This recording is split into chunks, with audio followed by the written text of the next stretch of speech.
Lena's scream echoed in the abyss of the basement, bouncing off walls that seemed to stretch into eternity, but no one came.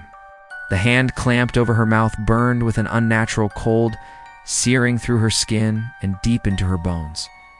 She tried to kick, to fight, to do anything, but the shadows themselves seemed to hold her in place. The horned figure loomed above her, eyes glowing like molten coal, teeth jagged and gleaming, even in the darkness. Its breath reeked of fire and ash, of decay and frozen winter nights. "You should not have hung me," it growled, voice a low thunder that shook the walls. "Now you belong to the night," Lena's mind raced. She thought of Ryan, alone upstairs, oblivious, unaware that the house had transformed into a trap for the living. The figure's laughter, deep and guttural, reverberated in her chest as it dragged her across the basement floor, chains rattling in response to its movement. She tried to remember the stories, the legends, the warnings. Something about running, hiding, and appeasing. She clutched at the memory like a lifeline. The diary she had found flickered in her mind. No charm can hold him at bay. But maybe she thought desperately if she could reach the ornament, if she could undo what she had done. The thought gave her courage, a spark in the consuming darkness. She twisted in the figure's grip, managing to wrench her hand free just enough to grab the flashlight she had dropped. The beam cut through the black, illuminating the room in harsh, white slices. The figure recoiled slightly, hissing like a wounded animal, revealing more of its monstrous form horns curving like sickles. Hands tipped with claws that dripped with shadow. Lena scrambled toward the tree, heart hammering so violently she feared it might burst. Each step was agony, chains dragging, shadows snaking along the walls to catch her ankles, and she could feel whispers brushing against her ears. Soft voices of the missing, of children, of the countless souls Krampus had claimed before. The ornament pulsed faintly, as though it were alive, as though it knew she had arrived. Lena lunged for it, tearing it from the branch. The instant her fingers closed around it, the basement shook violently, dust falling from the ceiling, and the figure shrieked a sound so awful, so primal, it burned in her skull. She threw the ornament into the fireplace that had long gone cold, praying, chanting, anything. The flames roared to life, swallowing the twisted figure in a blast of light and heat, and for a moment, Lena thought she had survived. But survival came at a cost. The shadows did not vanish. The whispers did not end. Ryan's screams from upstairs told her that the house was far from safe. She raced up the stairs two at a time, bursting into his room, only to find him pale, shaking, staring at the mirror. Behind him, a shape coiled, massive and black eyes, reflecting in the glass. Lena tried to shout, tried to grab him, but the air seemed to thicken, her words failing. Krampus had moved faster than she could comprehend, a predator that defied natural law. "You cannot save him," the voice hissed, wrapping around her throat. The ornament was a key, and the key cannot be undone.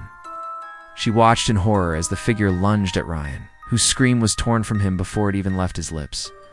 Lena's instincts screamed to run, but the bond of fear and love rooted her. She dove, catching her brother's arm just as the claws grazed his shoulder. Pain lanced through her, but adrenaline overrode it. They tumbled to the floor, rolling beneath the bed as Krampus's shadow loomed above.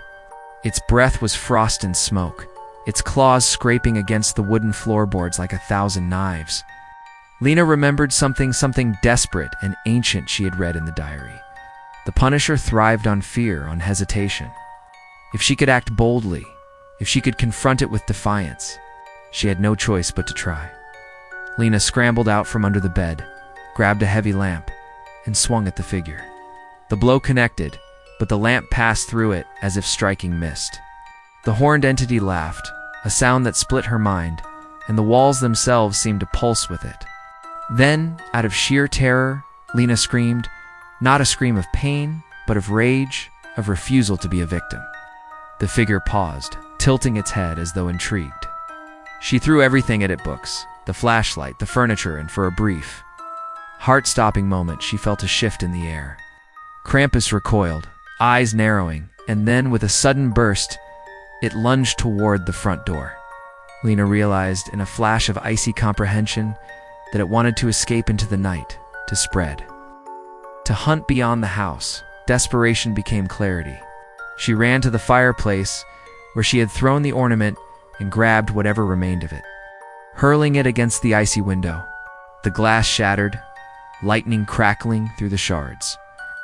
And for an instant, Krampus froze, the chain of his gaze locked on the glowing remnants. Lena knew she had to act, had to anchor it back, had to force it into the fire. With shaking hands, she dragged the burning remnants from the fireplace, swinging them at the advancing figure. The shadows recoiled, shrieking, and then explosively the fire consumed the key. The essence of Krampus, and the room went silent. Dead, absolute silence, except for the ringing in her ears. When Lena finally dared to breathe, the house seemed empty, still almost normal. Ryan was on the floor, trembling, staring at her with wide, haunted eyes. Neither spoke for a long time, too afraid that words might summon the nightmare again. They stayed together in the living room, holding each other, watching the tree, wary of the sinister ornament's remnants in the ashes. Outside, snow fell silently, a deceptive peace settling over Ashfield. But Lena knew better. She had read the warnings, lived the terror, and understood the truth.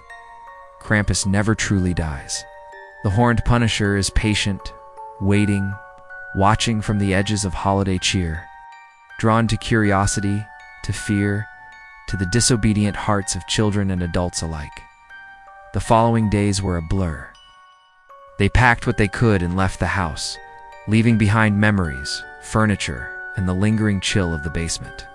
Locals whispered about the old Victorian, about the children who had inherited it, about strange shadows moving behind curtained windows. Lena and Ryan moved far away, but even in a warm, sunlit apartment. At the edge of every December, Lena would see something out of the corner of her Aja horn silhouette. A flicker of red eyes and a reflection, a faint scratching behind the walls. And every time, she remembered the warning. Never hang the ornament. Never invite him in. And in the quiet moments before sleep, she would swear she heard chains rattling and a voice whispering her name, reminding her that some horrors never truly leave, that Krampus waits for the next mistake, the next curiosity, the next soul to claim by Christmas night. Lena understood fully the weight of superstition. The darkness of that house had followed her, a shadow on her life that could not be erased by distance, by warmth, by time. She had survived, but survival was no victory, was merely the beginning of vigilance. Every holiday season thereafter, she checked the decorations twice, avoided unfamiliar ornaments, and kept every reflection, every shadow, under careful watch. Yet despite her precautions, a subtle dread lingered, and she could never quite shake the feeling that somewhere, just beyond perception, Krampus was waiting. Silently, hungrily, eternally, and deep down, she knew he was patient enough to wait for the next curious hand, foolish enough to hang an invitation. The snow fell silently outside, settling over the town, hiding secrets in its blanket of white. And in the silence, if one listened closely, one could hear faint scratching on the window panes, like claws against glass, and a soft, menacing whisper. Next time. Next time. It started on a freezing December night, the kind where your breath hovers in the air like little ghosts, and every shadow seems alive. The town of Ashfield had been blanketed in a layer of snow that reflected the faint yellow of the streetlights, creating a world that seemed beautiful and inviting at first glance. But in the heart of the town, in a narrow alley behind the old toy shop, something ancient and sinister stirred, something that had been waiting for decades, patiently in silence. People had whispered about it for years, about the shadow that slipped between houses when the wind howled, about children who disappeared for a night and returned pale and trembling, unable to speak of what they saw. Most dismissed it as folklore, a story told to keep kids from misbehaving. But folklore has teeth, and this night was coming alive. Lena had always been curious, always drawn to the darker corners of stories, the ones adults warned against. She had just moved to Ashfield with her brother Ryan to live in the old Victorian house left to them by their grandmother. The locals had been oddly hesitant when she asked about the house, and one elderly woman even crossed herself when she learned Lena would be spending Christmas alone with her teenage brother. Never hang that ornament, the woman had hissed, clutching her shawl tight around her shoulders. Never, or he'll come. Lena had laughed it off as superstition, something quaint from a town stuck in the past. But that night, as the wind rattled the shutters and snow piled up against the doors, she couldn't shake the feeling that someone or something was watching. Ryan was in his room, headphones in, lost in the latest horror video series he had discovered online. Oblivious to the subtle creaks and groans of the house settling in the cold, Lena was decorating the living room, trying to make it feel festive despite the eerie quiet. Among the boxes of decorations, she found a peculiar ornament she had never seen before. A small, twisted figure, horns curling from its head, eyes painted red and glinting even in the dim light. It looked out of place, almost alive, and a shiver ran down her spine as she held it up. She remembered the woman's warning and felt a pang of unease, yet drawn by curiosity and a strange thrill. She hung it on the highest branch of the tree, thinking of the stories she had read about Krampus, the dark counterpart to Santa Claus, punisher of naughty children. As soon as she stepped back, the room seemed to grow colder. The lights flickered, casting shadows that danced like demons on the walls. Lena laughed nervously, telling herself it was just the draft. But then she heard it, a soft scratching, like claws against wood, coming from the corner of the room. She froze. The sound stopped. She moved closer to the tree, eyes scanning the room, heart hammering in her chest. Nothing, just the ornament swaying slightly, though she hadn't touched it. The hair on her arms stood on end. Ryan called from his room, oblivious. "Lena, are you almost done decorating?" She wanted to reply, but the words stuck in her throat. She couldn't shake the feeling that she wasn't alone. The first night passed in uneasy silence, punctuated by the occasional thud from the attic or the wind scraping against the windows. But then came the dreams. Lena dreamed of a dark figure cloaked in shadow, its eyes burning red like coals. It whispered her name, promising pain and punishment for misdeeds she didn't remember committing. The sound of chains rattling echoed in her ears, and the air smelled of smoke and something far fouler, rotting pine mixed with iron. She woke up drenched in sweat, convinced she had heard scratching at her door, though Ryan remained asleep, headphones still pumping static horror sounds into his ears. Over the next few days, the town seemed to close in around her. Lights in the streets flickered at odd intervals. Neighbors whispered in hurried tones when she passed by, and stray cats and dogs stared at her as if they could see what she could not. Lena began noticing subtle changes in the house. Objects moved when she wasn't looking. Footsteps echoed on stairs she hadn't climbed. And every night, that same scratching sound returned, louder, closer, as if whatever haunted the house was testing her sanity. Ryan, skeptical and irritated, dismissed it as her imagination, but even he couldn't deny the cold spots, the fleeting glimpses of something moving in the corner of his vision. One evening, Lena decided to research the ornament. She combed through old books, online forums, and local legends, piecing together fragments of the story Krampus, the Christmas punisher who came for children and adults alike, bringing nightmares and pain to those who hung the wrong decorations, who tempted fate with curiosity and disobedience. The warnings were all consistent. Do not invite him in, do not hang his likeness, and above all, never acknowledge him. The fear gnawed at her, but curiosity, that dangerous ember, refused to die. She found an old diary in the attic, filled with scrawled entries from a previous occupant of the house, a woman who had lost her children to the Horned One. The pages were stained, some burned at the edges, but the words were clear. He watches. He waits, and when the ornament is hung, the game begins. No prayer will save you. No charm can hold him at bay. The first encounter came silently. Lena had just turned off the lights and slipped into bed when she felt a presence at the foot of her bed. A shadow, massive and dark, with horns like twisted branches, pressed close. She couldn't move, couldn't scream. The figure leaned closer, and she felt a breath like frost on her face. "You hung me," it rasped, voice grinding like metal on stone. Her blood ran cold.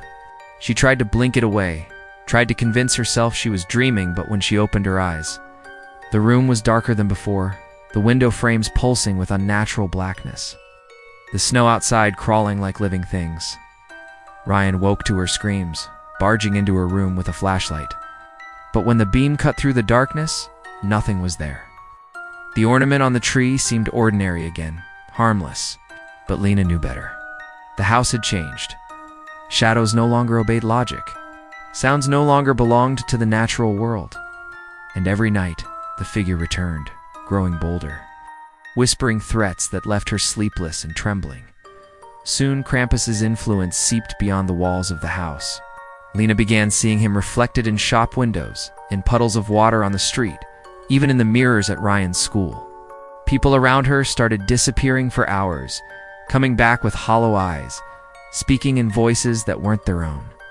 Letters appeared in her mailbox, written in jagged handwriting, warning her to remove the ornament or pay a price that was unspeakable. She tried, she begged, she prayed, but the figure was patient, feeding off fear, delighting in suspense, always one step ahead. One night, desperate, Lena followed the scratching sound into the basement, flashlight trembling in her hand. The air was thick with dust and something foulishly sweet, like decaying candy. In the far corner, a small door she had never noticed before stood ajar, blackness pooling beyond it. She stepped closer. Chains rattled inside, and she swore she heard the laughter of children, but it was not happy. It was twisted, echoing in pain. The ornament glowed faintly, and she realized it had been a key, a beacon, a signal. She knew then she had made a choice. The figure had accepted it. And that's when she heard the sound of footsteps, not her own. Heavy and deliberate, coming down the basement stairs. Lena turned to run, but the door slammed shut behind her. Darkness swallowed her, and in the black void, the horned figure emerged fully, massive, grotesque, and exultant. "You cannot hide from me," it hissed, "and I have come for what is mine." Panic seized her throat, and she screamed. And then, a hand cold, strong, and human clamped over her mouth. She struggled, flailed, but the air was gone, and the chains rattled louder, as if mocking her terror. The world seemed to twist, the base elongating into infinite shadow. And Lena realized in deep horror that the stories were true. He was real, and now he wanted her.